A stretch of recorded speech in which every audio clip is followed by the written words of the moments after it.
हजरत उमर फारूक रज़ियल्लाहु ताला अन्हु ने जवाब में 2 खत भेजे, एक गवर्नर के नाम और एक दरियाए नील के नाम। दरियाए नील दरिया है, क्या दरिया भी खत पढ़ता है? हुदैबिया के मौके पर हुजूर सल्लल्लाहु अलैहि वसल्लम ने सिर्फ इतना फरमा दिया था, 1400 सहाबा मक्का के लिए निकले हुजूर के साथ उम्रा करने के लिए। सुनो, उम्रा करने के लिए निकले, एहराम पहन करके निकले, लेकिन मक्का के काफिरों ने बीच रास्ते में रोक लिया, कहा तुम उम्रा नहीं जा सकते, नहीं जाओगे। हुजूर सल्लल्लाहु अलैहि वसल्लम को उन लोगों ने बीच रास्ते में रोक लिया। 35 किलोमीटर मक्का बाकी है, सोचो 450 किलोमीटर का फासला है मक्का मदीना। मदीने से जो चल करके सहाबा आए हों, तकरीबन 400 किलोमीटर चले हों, और उनको करीब मक्का के आकर के कह दिया जाए अब तुम नहीं जा सकते, उम्रा नहीं कर सकते, उनकी हालत क्या होनी चाहिए? सहाबा जोश में थे, कहा या रसूल अल्लाह सल्लल्लाहु अलैहि वसल्लम इजाजत दें, हम इनके परखचे उड़ा दें। बदर भी हो चुकी थी, ओहद भी हो चुकी थी, खंदक भी हो चुकी थी, सारी जंगों में सहाबा ने अपने जौहर दिखा भी चुके थे। ये 6 हिजरी का मामला है, सन 6 हिजरी में हुदैबिया का मामला आया। हुजूर सल्लल्लाहु अलैहि वसल्लम अपनी निगाह नबूवत से देख रहे थे। आपने फरमाया नहीं, जंग नहीं चाहता मैं, इसलिए कि हम हालत एहराम में हैं, हालत एहराम में हम जंग नहीं चाहते। हुजूर ने सुलह की बात कर ली मक्का वालों से, वो बज़ाहिर दब करके सुलह लग रही थी, तो उसमें हजरत उमर सबसे ज्यादा बेकरार थे, सबसे ज्यादा बेकरार। साहबा से वो बार बार पूछते थे क्या हम अकबर नहीं, हमको जंग की इजाजत क्यों नहीं मिल रही है? ये मक्का वालों को हम बराबर बता देंगे, आज तो हम 1400 की तादाद में है, बदर में तो सिर्फ 313। हुजूर क्यों नहीं इजाजत दे रहे हैं? हुजूर सल्लल्लाहु ताला अलैहि वसल्लम ने मना कर दिया, नहीं मैं सुलहनामा लिख रहा हूँ। हुजूर सल्लल्लाहु ताला अलैहि वसल्लम के पास हजरत उमर आए, हुजूर के बाजू पकड़ करके जोश में पूछने लगे, आका क्या हम हक पर नहीं हैं, क्यों आप इजाजत नहीं दे रहे? हुजूर ने फरमाया उमर जो मैं देख रहा हूँ वो तुम नहीं देख रहे। हजरत उमर बेकरार थे, ये नाफरमानी नहीं, बेकरारी आपकी जो थी वो फर्दे जिहाद में थी। हुजूर सल्लल्लाहु अलैहि वसल्लम को कैसे कोई उम्रा से रोक सकता है, इस बात की बेकरारी थी। हजरत उमर ने ये सोचा कि अबू बकर को मना लूं, अबू बकर मान गए तो रसूलुल्लाह को भी ये मना लेंगे। हजरत अबू बकर के पास आए, सिद्दीक अकबर रज़ियल्लाहु ताला अन्हु को उन्होंने जोर से कहा, ए अबू बकर आप नहीं देख रहे हैं हम 1400 की तादाद में और रसूलुल्लाह सल्लल्लाहु अलैहि वसल्लम सुलह लिख रहे हैं मक्का वालों के साथ सुलह, वो भी ऐसी सुलह कि हमारी उसमें इज्जत नहीं है। मक्का वाले ऐसी सुलह लिखा रहे थे कि जिसमें उनके ही फायदे थे, मदीने वालों के फायदे नहीं थे। हजरत उमर बार बार कह रहे थे, हजरत अबू बकर सिद्दीक को जला लाया, उनके हाथ झटक दिए। हजरत अबू बकर सिद्दीक ने कहा इल्ज़म ग़र्ज़क या उमर, ऐ उमर अपना होश संभाल, तू किसके फैसले पर बात कर रहा है? वो मोहम्मद रसूलुल्लाह सल्लल्लाहु ताला अलैहि वसल्लम, अल्लाह के रसूल सल्लल्लाहु अलैहि वसल्लम, जंग कहें तो जंग है, सुलह कहें तो सुलह है। मेरा ईमान है कि रसूल जो करते हैं वो अपनी तबीयत से नहीं, वो वही इलाही से करते। हजरत उमर ने कहा उस दिन मुझे एहसास हुआ कि ईमान क्या है, रसूलुल्लाह की हर बात को मिनान तस्लीम करना, ये सिद्दीक अकबर से सीखो। उस सुलह को हजरत उमर ने तस्लीम किया। ये सिद्दीक अकबर रज़ियल्लाहु ताला अन्हु की ज़ात तय्यबा थी। मेरे अजीजों, अगर इन्हीं पर पूरी बात खत्म हो जाएगी, मेरा वक्त निकल जाएगा। सैयदना अबू बकर सिद्दीक रज़ियल्लाहु ताला अन्हु तकरीबन 2 साल और चंद माह आपने खिलाफत की उमूर को संभाला, और आपकी उम्र मुबारका 60 साल से तजावुज़ कर चुकी थी, 63 साल के करीब आपकी भी उम्र मुबारका थी। ठंडियों की वजह से आप गौसल फरमाए और उसी में बीमार हुए। जमादिल आखिर का महीना था, जमादिल आखिर की 18 तारीख थी, जब सैयदना अबू बकर सिद्दीक रज़ियल्लाहु ताला अन्हु अपने चंद सहाबा को जमा किया और क्या वसीयत की जानते हैं कि ये मेरा आखिरी वक्त है, मैं खिलाफत को 6 सहाबा के हवाले करके जा रहा हूँ जो अशरा मुबशरा में से थे। हजरत उस्मान थे, हजरत अली थे, हजरत उमर थे, हजरत तलहा थे, हजरत अब्दुर्रहमान बिन औफ थे, ये सहाबा साद रज़ियल्लाहु ताला अन्हु थे। ये सहाबा के हवाले करके जाते हैं, ये आपस में जिसको खलीफा बनाए, ऐ मुसलमानों तुम उसको खलीफा मान लेना। देखें खिलाफत के मामला कैसे चल रहे हैं, वो मैं आज आपको डिटेल में ले जा रहा हूँ। यह 18 जमादिल आखिर की तारीख थी जब हजरत अबू बकर सिद्दीक रज़ियल्लाहु ताला अन्हु अपने घर वालों के साथ बैठे, आखिरी वसीयत ये करते हैं मेरा इंतकाल हो जाए, मुझे गुस्ल दिया जाए, कफन दिया जाए, तो दफन करने से पहले मेरे जनाजे को रसूल करीम सल्लल्लाहु अलैहि वसल्लम के हुजरे के सामने लाकर रखना। हुजूर सल्लल्लाहु अलैहि वसल्लम का मज़ार अक़दस कहाँ था? आयशा सिद्दीक़ा का हुजरा था और दरवाजा लगता था, वो एक कमरा था, दरवाजा था। हज़रत अबू बकर कहते हैं उस दरवाजे के पास जनाजे को लाकर रख देना और खबरदार कहीं ले जाकर के उठाकर दफन न करना, बल्कि बाहर खड़े होकर के इजाजत मांगना। ऐ अल्लाह के रसूल, तुम्हारा रफीक, तुम्हारा दोस्त आपके बगल में दफन होने की इजाजत मांगता है, अगर रसूल करीम सल्लल्लाहु अलैहि वसल्लम इजाजत दे दें तो मुझे हुजूर के पहलू में दफन कर देना।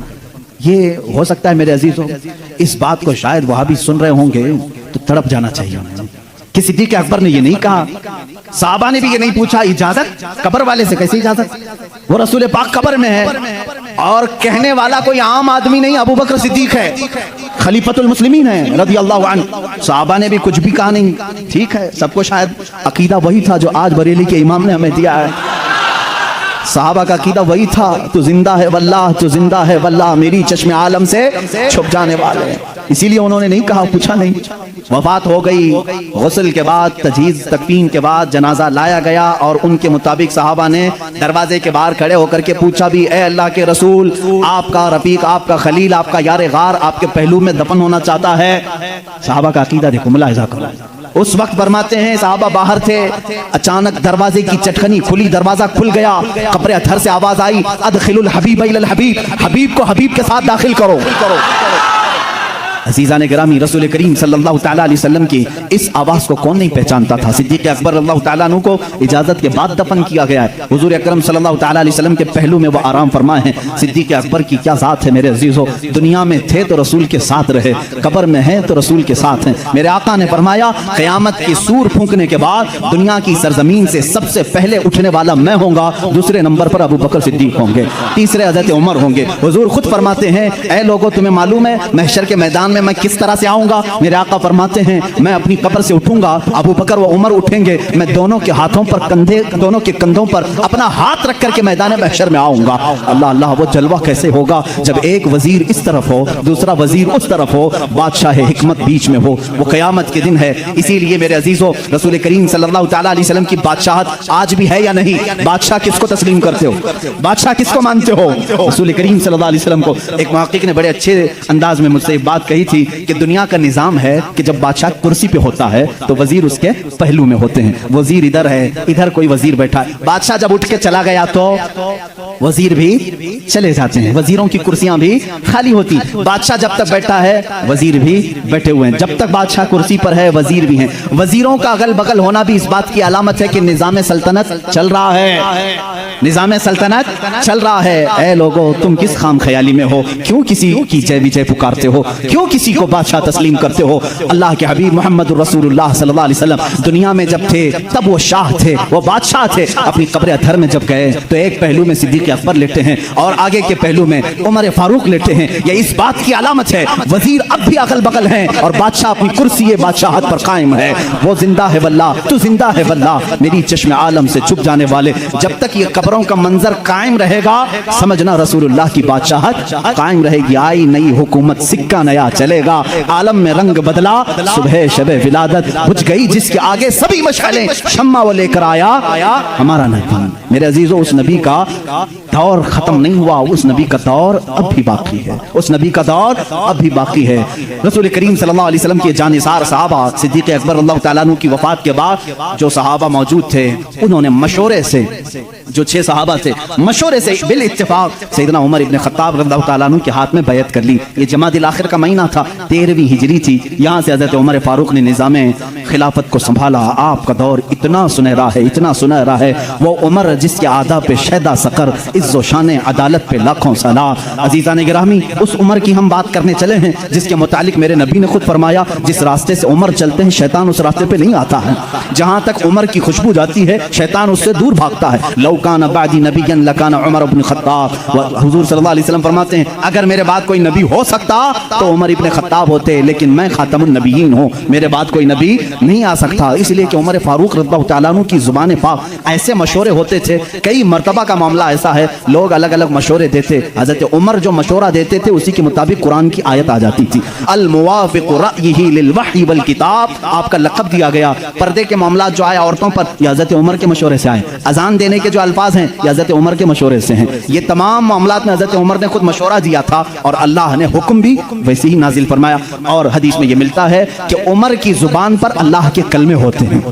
अल्लाह रब्बुल इज़्ज़त की जो सदाकत है, जो हक़ानियत है, वो हज़रत उमर फारूक की जुबान पर कायम होती। सैयदना उमर फारूक रज़ियल्लाहु तआला अन्हु ने 10 साल खिलाफत के इस निज़ाम को संभाला। कितने? 10 साल। लेकिन आपका निज़ाम ऐसा था, आज पूरी दुनिया में लाखों उमर होंगे, लेकिन सिर्फ अगर आप उमर कहोगे तो जहन पहले उमर इब्न खत्ताब की तरफ जाएगा। लाखों उमर आए गए उसके बाद, लेकिन सिर्फ अगर उमर कहोगे या उमर फारूक कहोगे, किसी का जहन दूसरे उमर की तरफ नहीं जाता, उसी रसूल की उमर की तरफ जाता है। अपने तो अपने गैरों ने भी मिसाल थी, गैरों ने भी मिसाल थी हिंदुस्तान की। यहाँ पर गांधी जी को आप कौन नहीं जानता? नहीं जानोगे तो विटामिन यम भी नहीं रख सकते। गांधी जी ने खुद अपने तहरीर में लिखा है, मौजूद है ये बात, मोहनदास करमचंद गांधी की बात कर रहा हूं कि मेरे पास हमारे पुराने लोगों की तारीख पेश करने के लिए कोई चीज नहीं है, क्योंकि जिन भगवानों का तज़किरा आज किया जाता है, गांधी जी ने कहा मुझे मालूम नहीं वो हकीकत में थे भी कि नहीं थे। ये मैं दूसरों की बात नहीं कर रहा हूं, इसीलिए तो गांधी जी को आरएसएस वाले नहीं मानते। हाँ, साफ बात मैं बता रहा हूं। उन्होंने लिखा है कि मुझे मालूम नहीं कि हमारे मजहब की जो शख्सियात हैं वो हकीकत में थी भी कि नहीं थी, लेकिन हिंदुस्तान की पार्लियामेंट अब कायम होगी तो जो भी संभालेगा मैं उसको दो नाम दे सकता हूं कि उनकी तरह संभालो, एक अबू बकर दूसरे उमर का। कहा कि ये दो नाम खाली ख्याली नहीं है, फील्ड पर थे और करके दिखाया। गांधी जी पढ़े लिखे आदमी थे और हिस्ट्री के वो शौकीन भी रहे, जिसकी वजह से तारीख में इस तरह की दिलचस्पी थी। इन शख्सियात का हवाला क्यों दिया, कुछ लोगों ने पूछा भी।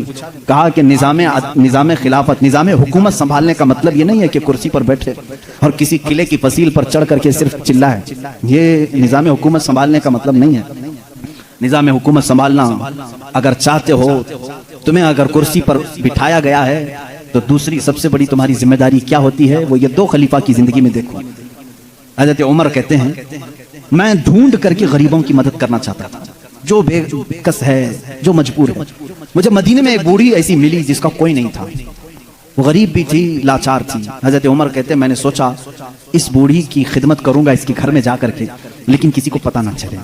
हज़रत उमर कहते हैं मैं सुबह जब गया उसके घर पर, उसके घर का कचरा पूरा साफ था, बर्तन धोए हुए थे, उसका बिस्तर झाड़ा हुआ, लेकिन वो औरत अपने बिस्तर से उठने के भी काबिल नहीं थी, बूढ़ी औरत थी। हज़रत उमर कहते हैं दूसरे दिन मैं गया, फिर साफ सुथरा था, ये बूढ़ी औरत कैसे काम कर जाती है अपने घर के। तीसरे दिन वो कहते हैं मैं फजर की नमाज से पहले छुप कर देखना चाहता था यह औरत अपने हाथों से कैसे घर की सफाई करती, लेकिन वो कहते हैं मैं चौंक गया। दरवाजे पर एक कोई शख्स आया, कंबल ओढ़े हुए, जल्दी जल्दी झाड़ू झाड़ रहा है, बर्तन मांज रहा है, बिस्तर सलीके से लगा रहा है। अजान हुई और फौरन बाहर निकला। हज़रत उमर कहते हैं मैं इस पुर असरार खादिम को देखने के लिए आगे बढ़ा, कंबल उठाया तो वो सिद्दीक़ अकबर थे, खलीफतुल मुस्लिमीन, वक्त का खलीफा।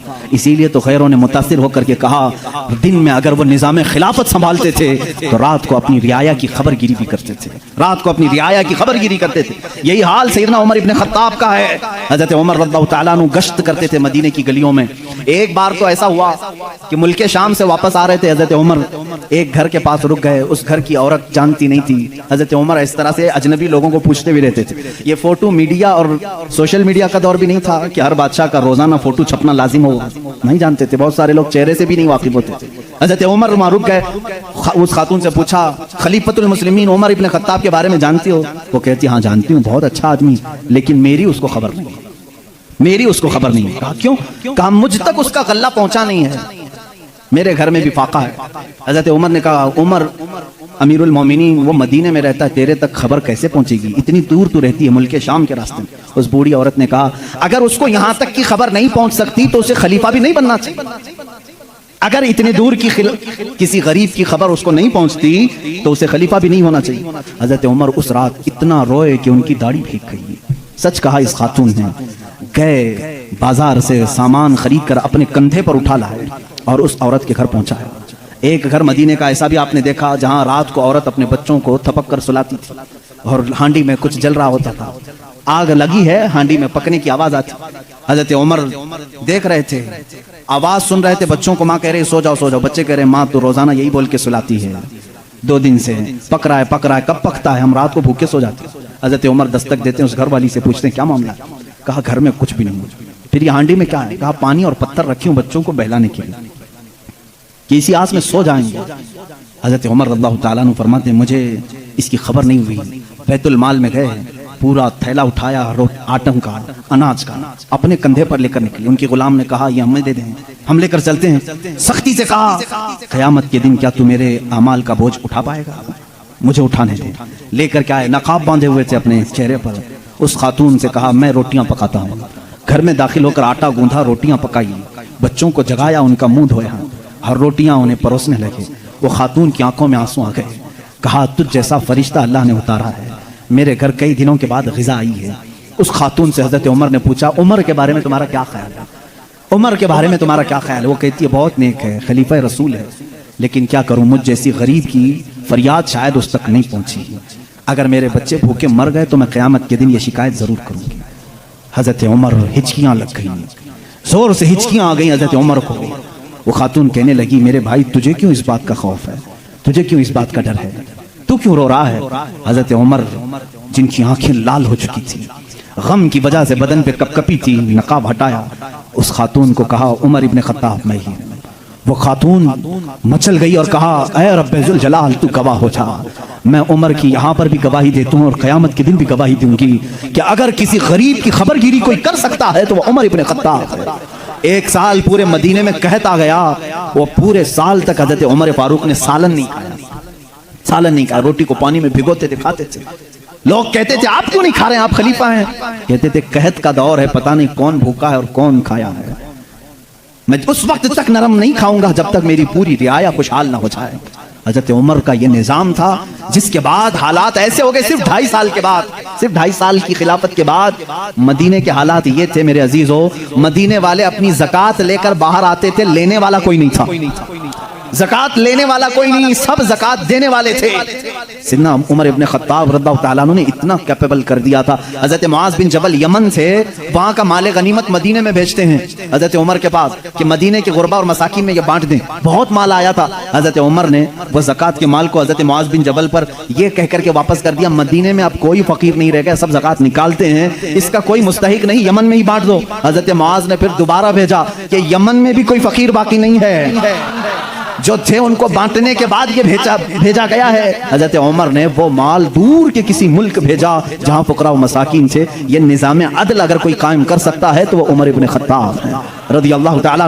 और जानते हैं पूरी कायनात के लिए, पूरी दुनिया के लिए हजरत उमर के वो काम जो आज भी दुनिया उनकी प्यासी है। और पार्लियामेंट के लॉ बनाने वालों के लिए मेरा चैलेंज है, उमर इब्ने खत्ताब के बनाए हुए कवानीन को छोड़कर आज पूरी दुनिया की किसी पार्लियामेंट में मुकम्मल लॉ कोई बना ही नहीं सकेगा, इसलिए कि जराइम के कवानीन, बच्चों के कवानीन, औरतों के कवानीन, बूढ़ों के कवानीन, सबके कवानीन सबसे पहले हजरत उमर फारूक ने मुरत्तब किए। और जानते हैं ये लेआउट बनाने वाला सिस्टम, डेवलप करने वाला सिस्टम, सिटी बनाने का प्लान सैयदना उमर फारूक का दिया हुआ है। सबसे पहले बसरा और कूफा आपने बनाया था, यानी मास्टर प्लानिंग के साथ सिटी बनाई गई।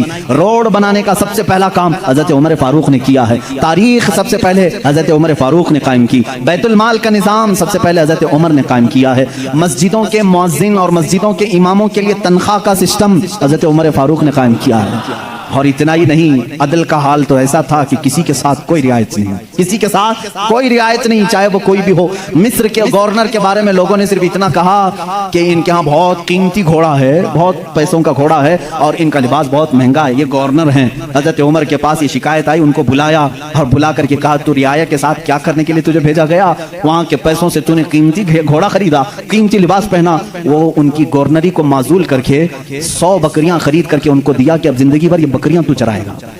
बकरियां चराने पर गवर्नर को रख दिया। ये उनके मामलात में फिर कोई कुछ नहीं कह सकता था। बड़े बड़े सहाबा, हजरत साद इब्ने अबी वक्कास को माजूल कर दिया था। खालिद बिन वलीद रज़ियल्लाहु ताला अन्हु, जिनको सैफुल्लाह कहा जाता है, जिस जिहाद में भी वो जाते थे फतह होना लाजमी हो जाता था, ये तो सबको मालूम है। हजरत खालिद बिन वलीद अपनी जिंदगी में इतनी जंगें की हैं, कोई जंग में शिकस्त नहीं हुई। उनका ये फख्र था, जब जिहालत में थे ना, इस्लाम नहीं लाए थे, वो जंगे ओहद के सिपह सालार बन के आए थे, उसमें भी उनको ही फतह मिली थी। कहते कुफ्र की हालत में भी अल्लाह ने फतह ही दी थी, इस्लाम में आए तब भी अल्लाह ने फतह ही लिखी थी। हजरत खालिद बिन वलीद एक ऐसे जर्नेल का नाम है जिसका नाम कयामत तक कायम रहेगा, लेकिन हजरत उमर फारूक रज़ियल्लाहु ताला अन्हु ने सिपह सालारी से उनको माजूल कर दिया था। सस्पेंड करना मामूली बात नहीं, लेकिन हजरत उमर क्यों करते थे जानते हैं? बाज लोग इसको नुक्ताचीनी करते हैं, हजरत उमर इसको हटाए उसको हटाए। हजरत उमर फारूक रज़ियल्लाहु ताला अन्हु के पास कुछ लोग सिफारिश लेकर के आए, खालिद बिन वलीद के बगैर जिहाद का मैदान कैसे होगा, उनको आपने माजूल किया। कहा माजूल किया हूं, लेकिन सिपाही बन करके वो जाएंगे, सिपाही बन करके जाएंगे, सिपाही सालार कोई और होगा। साहबा ने पूछा, इस फैसले को लेने में कोई हिकमत है अमीरुल मोमिनीन? अल्लाह अल्लाह, तवक्कुल देखें। अमीरुल मोमिनीन ने कहा, हाँ जरूर हिकमत है। मैं मुसलमानों को यह बताना चाहता हूं कि कोई जिहाद, कोई जंग खालिद बिन वलीद की वजह से फतह नहीं होती, अल्लाह की मदद से होती है। सारे लोग ये डिपेंड होकर के ना बैठ जाएं कि इसी की वजह से होती है। मैं इस उसूल को तोड़ना चाहता हूं, फतह जो मिलती है वो अल्लाह की तरफ से होती है। ये यकीन देना था, बस इसलिए मैंने माजूल किया है। और यकीन तवक्कुल ऐसा हजरत उमर फारूक रज़ियल्लाहु ताला अन्हु का किताबों में लिखा है। मिस्र के गवर्नर, उन्होंने एक बुरी रस्म के मुतालिक खत लिख करके भेजा। दरियाए नील सूख जाता था हर साल, वहाँ के लोग अपनी 16 साल की एक नौजवान लड़की को ज़बह करते, उसकी बलि चढ़ाते थे। और खून जो है दरिया नील में बहाते। उनका अकीदा था बलि देने के बाद फिर दरिया जोश मारकर ऊपर आ जाता था, हर साल ऐसा होता था। उन्होंने जब इस्लामी हुकूमत वहां आ गई तो लोगों ने वहां के गवर्नर से, जो मुसलमान थे, साहबी थे, उनसे पूछा हर साल हमारा मामूल है, इस साल भी आप इजाजत दें, जुलूस निकालेंगे, एक लड़की को ज़बह करेंगे, उसका खून डालेंगे। उन्होंने कहा मैं तो ये काम नहीं करूंगा, और अगर ऐसा है तो देखा जाएगा। वो खामोश रहे। दरिया नील हकीकत में सूख गया, पानी नीचे चला गया। लड़की की बलि नहीं दी तो याद रखना, शैतान इस तरह की हरकतें तुम्हें करके दिखाएगा ताकि तुम्हारा अकीदा खराब हो जाए। उस गवर्नर ने हजरत उमर के पास खत लिखा कि इसका क्या करूं, ये कैसे हल निकालूं। हजरत उमर फारूक रज़ियल्लाहु ताला अन्हु ने जवाब में 2 खत भेजे, एक गवर्नर के नाम और एक दरिया नील के नाम। दरिया नील दरिया है, क्या दरिया भी खत पढ़ता है, दरिया भी बातचीत करता है। हाँ, रसूल के गुलामों के साथ हर चीज बातचीत करती है, हर चीज बातचीत करती है। हजरत उमर ने एक खत गवर्नर के नाम पर लिखा, तुम फिक्र मत करो, तुम अपने काम पर बाकी रहो, रसूलुल्लाह की शरीयत का निफाज कायम रहे। और रही बात दरिया जो सूखता है, मैं इसको लेटर लिख रहा हूँ। इसको खत लिखा क्या, बिस्मिल्लाहिर्रहमानिर्रहीम, ऐ नील, ये खत उमर इब्न खत्ताब रसूलुल्लाह के खलीफा की तरफ से दरिया नील के लिए। मैं कहता हूँ ऐ नील, अगर तू अपनी मर्जी से बहता है तो हमें तेरे पानी की जरूरत नहीं, और अगर तू अल्लाह के हुक्म से बहता है तो उमर इब्न खत्ताब रसूल की खिलाफत को जो कायम किया है, हुक्म देता है कि अल्लाह के हुक्म से जारी हो जा। इतना लिखा और कहा ये दरिया नील को देना और ये मिस्र के गवर्नर को देना। खत लेकर के कासिद आया, कासिद ने गवर्नर को खत पकड़ा है, गवर्नर के नाम पर था, वो पहुंचा, दरिया नील के नाम पर था, जो दरिया नील को दिया गया। उस वक्त मौजूद मिस्र के सारे लोग शाहिद हैं, उसी वक्त दरिया नील का पानी जोश मारकर 16 गज ऊपर आ चुका था। आज तक दरिया नील दोबारा कभी नहीं सूखा, 14 सदियां गुजर गई। मैं खुद दरिया नील की कश्ती की सवारी कर चुका हूँ। मिस्र में 5-5 साल तक काहिरा में पानी बरसता नहीं, बारिश नहीं आती। 5 साल, तकरीबन 4 साल तक रहे, एक दिन भी बारिश नहीं देखी। 5-5 साल तक बारिश नहीं आती, लेकिन दरिया नील में जाओ तो लबालब भरा रहता है। ऐसा लगता है कि खत का असर आज भी बाकी है। रसूलुल्लाह के गुलामों की हुकूमत हर शय पर कायम है, हर शय पर कायम है। अल्लाह के नबी सल्लल्लाहु अलैहि वसल्लम के इन खुलफा ने पूरी दुनिया पर हुकूमत की। क्यों ना हुकूमत करें, इसलिए कि ये ताबे थे अल्लाह उसके रसूल के। तो अल्लाह ने ये वादा किया है, इन तंसुरुल्लाह यंसुरकुम, अगर तुम अल्लाह के दीन की मदद में लगे रहो, अल्लाह पूरी कायनात को तुम्हारी मदद में लगा देगा, तुम्हारी मदद में लगा देगा। वो सहाबा कैसे थे, जो मेडिटेरियन सी आज भी मौजूद है, बहर मुतवस्सित, अरब से यूरोप में जाना था। कुछ सहाबा इकराम वो भी हैं जिन्होंने एक दरिया के पास आकर घोड़े रोक लिए। दरिया सामने, समंदर है, उधर के कंट्री में जाना है, कश्तियां किसी के पास नहीं। जो जर्नल साहबी थे, सिपाही सालार, सबों ने कहा क्या करें, यहाँ दरिया कश्ती कोई नहीं लाया, हम वापस चलें, दूसरा कोई रास्ता देखें। उस साहबी ने कहा बहुत लंबा सफर करके आए, वापसी का कोई रास्ता नहीं हो सकता। कहा सामने समंदर है, कहा हम रसूल के गुलाम हैं, रसूल करीम सल्लल्लाहु अलैहि वसल्लम के गुलाम हैं। भला आज तक कोई आंधी हमारा रास्ता रोक सकी है, कोई तूफान हमारा मुंह मोड़ सका है? उस साहबी ने ऐसी तकरीर की और साहबा ने पूछा करना क्या है ये तो बताएं। सिपाही सालार साहबी ने कहा अल्लाह का नाम लो, घोड़े दौड़ाओ, समंदर में चलते चलो। वो साहबा कहते हैं सिपाही सालार साहबी आगे बढ़ते रहे, समंदर में घोड़े दौड़ते रहे, यहाँ तक के पूरे समंदर का सफर तय हो गया, किसी घोड़े की टाप पर एक बूंद पानी तक न लगा। दश्त तो दश्त है, इकबाल ने इसी के लिए कहा दश्त तो दश्त है, दरिया भी ना छोड़े हमने, बहरे जुल्मात में दौड़ा दिया घोड़े हमने।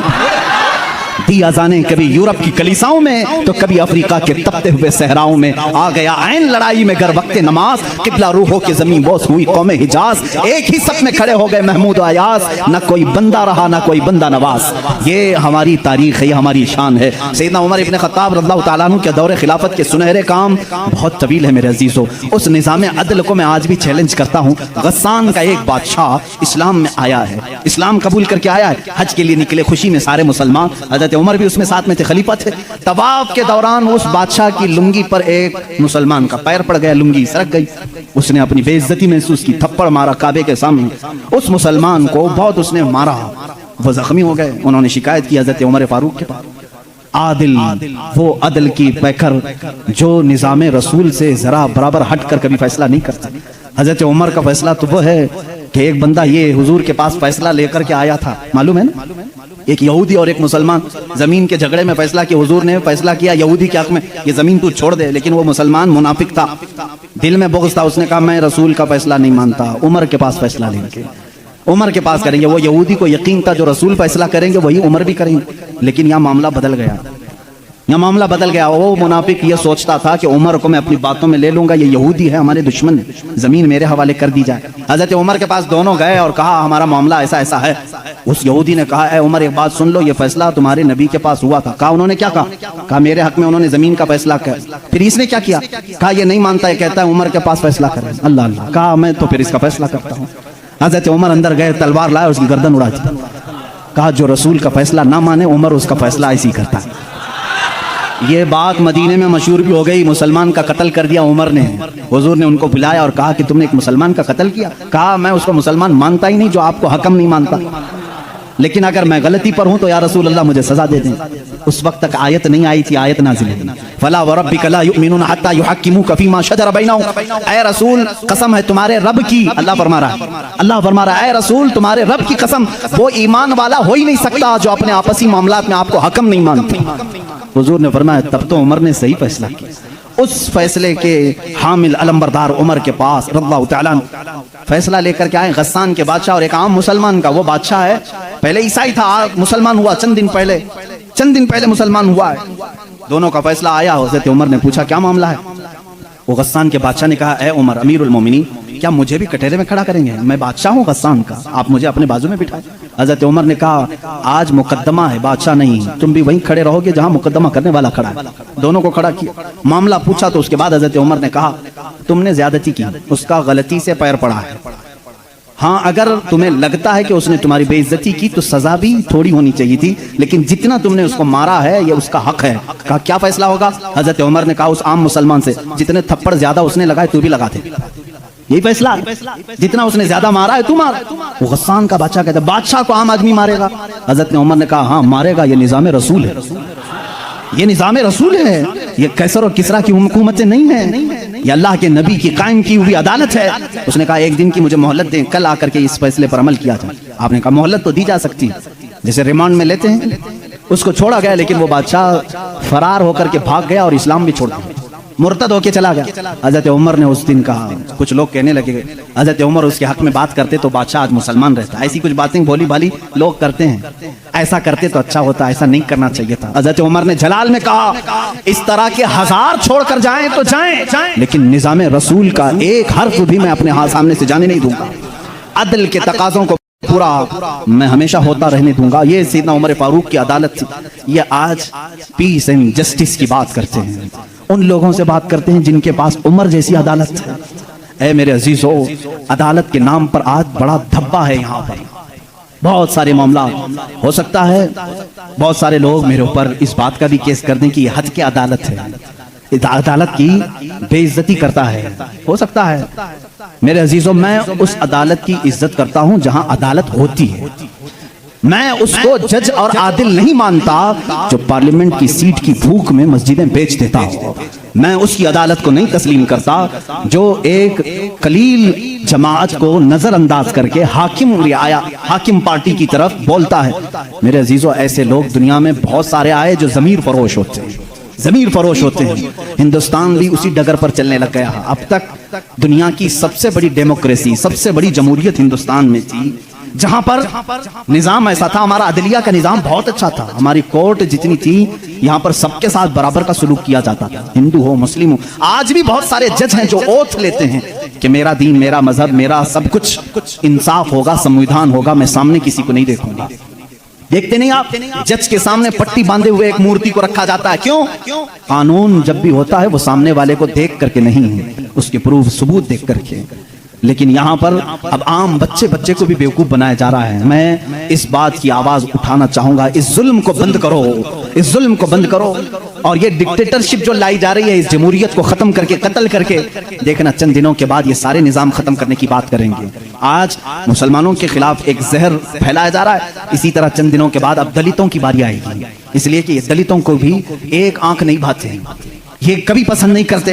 ये 2000 साल पुराना निजाम मनुस्मृति का लाना चाहते हैं, जहां सिर्फ चंद लोगों की हुकूमत होगी। जानते हैं, तारीख उठा करके पढ़ो, इसी सरजमीन पर ऐसे जुल्म किए गए हैं जहां चंद ब्राह्मणों ने कम जात के लोगों के कान काटे हैं, जहां लोगों के कानों में गरम तेल डाले हैं, इसी सरजमीन पर कम जात के लोगों को कूड़ा करकट में घर बनाने पर मजबूर करते थे। जहां आला जात के लोगों के पेशाब पखाने होते थे वहां दलित बिरादरी को रखने पर ही मजबूर करते थे। हर एक के गले में रस्सी बांधकर एक मटका लटकाते थे कि थूकना है तो दलित जमीन पर थूक नहीं सकता, उस मटके में थूकेगा, इसलिए कि उसका थूक जमीन पर पड़े तो ये आप शगुन समझते थे।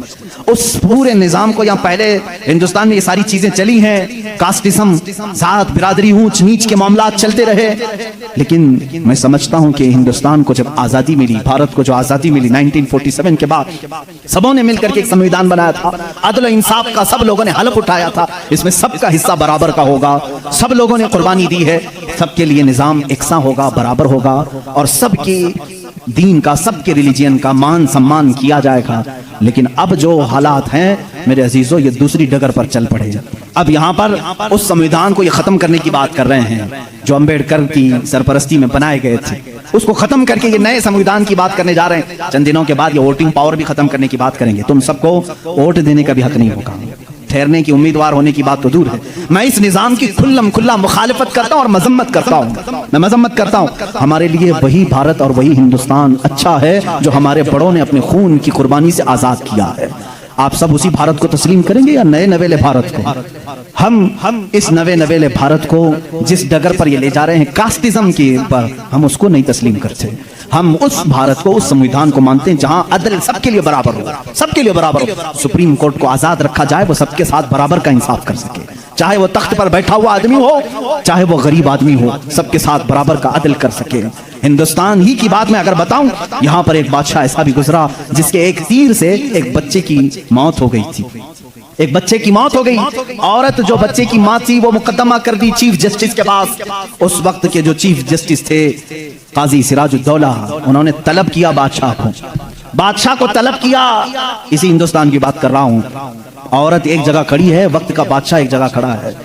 औरत ने कहा मेरे बच्चे को इनके तीर से मौत हो गई। बादशाह शिकार खेल रहा था, चूक के तीर लग गया। बादशाह ने कहा हाँ मेरा तीर लगा तो है, गवाह भी हैं, सिपाही भी गवाह हैं, औरत भी गवाह है। दो ऑप्शन होते हैं मौत के बाद, किसी का कुछ कत्ल हो गया अनजाने में, चूक कर अगर कत्ल हो गया, दो ऑप्शन इस्लाम देता है। उस औरत को काजी ने कहा तेरे पास दो ऑप्शन है, चाहे तो अपने बच्चे की मौत पर दियत ले ले, कुछ पैसे ले ले बादशाह से और उसे माफ कर दे, या चाहे तो जान के बदले जान ले ले। बादशाह की जान भी ले सकती है। काजी ने फैसला सुना था, ये नहीं कि बादशाह को छोड़ देना है, दोनों ऑप्शन औरत के ऊपर। वो औरत ने जब देखा कि अदल का ये पैकर इस्लामी निजाम है, बादशाह के तीर लगा है और काजी सही सही फैसला दे रहा है, उस औरत ने कहा अगर ये काजी आज इस तरह का सही फैसला दे रहा है तो इस तरह के बादशाह की वजह से ही, बादशाह ऐसा होगा इसीलिए काजी ऐसा है। उस औरत ने कहा मैं इस बादशाह की जान बख्शती हूँ, मेरे बच्चे के लिए जो दियत बनती है वो बादशाह मुझे देते। बादशाह ने जितनी दियत बनती थी उससे ज्यादा उसे दिया। और जब ये मामला खत्म हुआ तो बादशाह काजी के पास आया, काजी के पास आया और अपना जुब्बा खोला, उसमें खंजर था, खंजर निकाला, कहा काजी, वो उस वक्त के सुप्रीम कोर्ट का चीफ जस्टिस था काजी। बादशाह क्या कहता जानते हो, मुझे जब पता चला मेरे ऊपर मुकदमा है और मुझे मालूम था मेरे तीर से एक बच्चा फौत हुआ है, मैं आज कोर्ट में आ रहा था, मैं साथ ही खंजर लेके चला। काजी ने पूछा क्यों लेके चले? कहा मैं ये देखना चाहता था कि अगर फैसला कुरान और हदीस के मुताबिक हो तो ठीक है मैं मान लूं, और जरा बराबर अगर बादशाह का ख्याल करके काजी ने किया तो इसी खंजर से काजी को कत्ल कर दो। बादशाह ने यह कहा, काजी मुस्कुराया और अपने गद्दे से उठ गया और चादर हटाई, नीचे बहुत बड़ा कोड़ा था। कहा बादशाह तुम्हें मालूम है मैं आज पहली मर्तबा इस कुर्सी पर आने के बाद, इस गद्दे पे आने के वक्त कोड़ा नीचे लेकर बैठा हूं। कहा क्यों?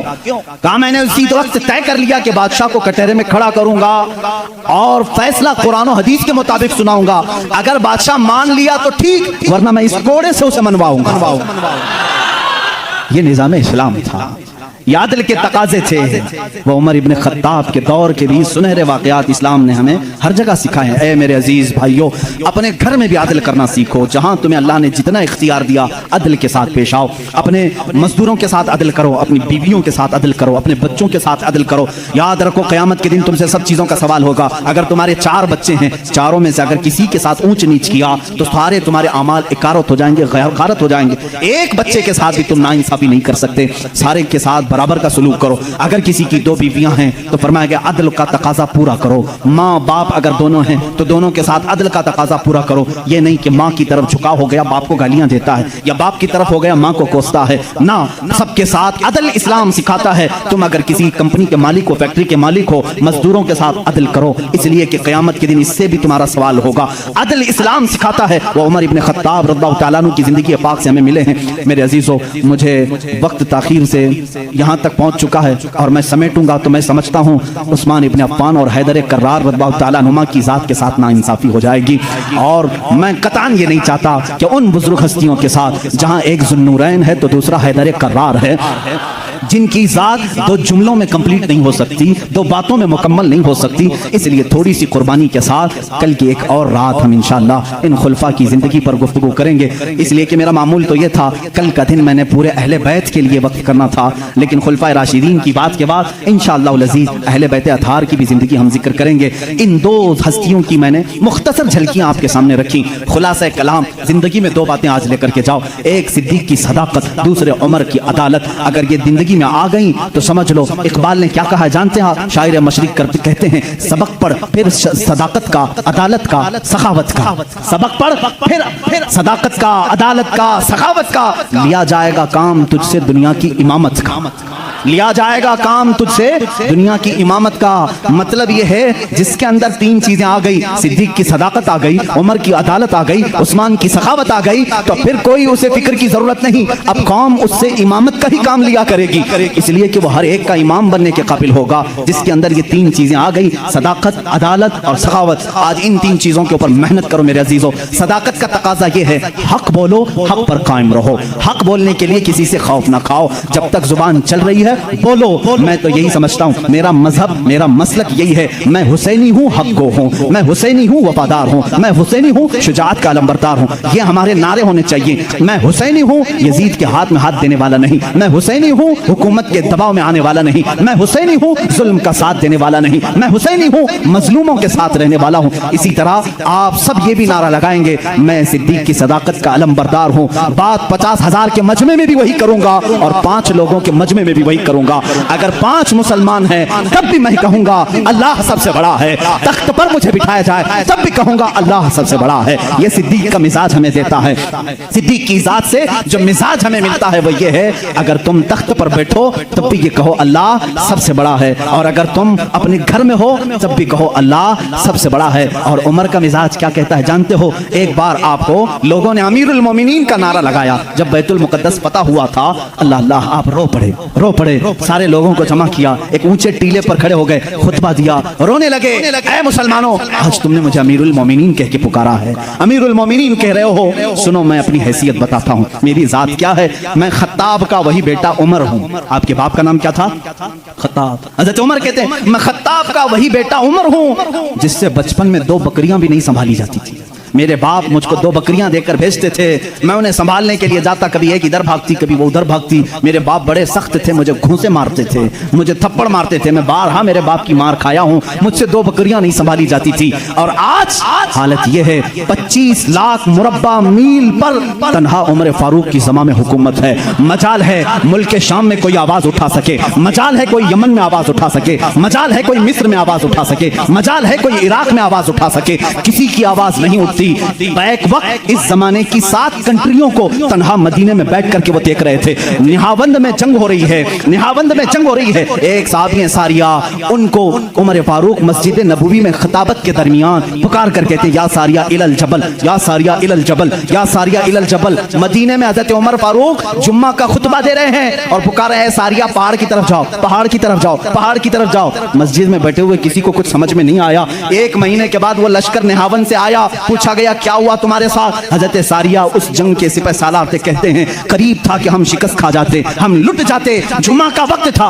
ऐन दोपहर के वक्त पहाड़ों के ऊपर से हमें आवाज आने लगी, ऐ सारिया पहाड़ की तरफ आ जाओ, पहाड़ की तरफ आ जाओ, पहाड़ की तरफ आओ। हम उस आवाज को लब्बैक कहते हुए चढ़े, अल्लाह ने हमें फतह याबी अता फरमाई। ऐ मेरे अजीजों, मुसलमान कहते सारिया तुझे मालूम है ये आवाज किसी और की नहीं, वो मदीने से बैठकर उमर फारूक ने तुम्हें पुकारा था। जब रसूलुल्लाह का ये गुलाम, रसूलुल्लाह के ये गुलाम मस्जिद नबवी नबी के मिंबर से आवाज दे करके मुल्क शाम के निहावंद में मदद कर सकते हैं तो फिर मैं ये क्यों ना कहूं, हम यहाँ से पुकारें वो वहां से सुने। मुस्तफा की समाअत पे लाखों सलाम, दूरों नजदीक के सुनने वाले वो कान लाले करामत पे।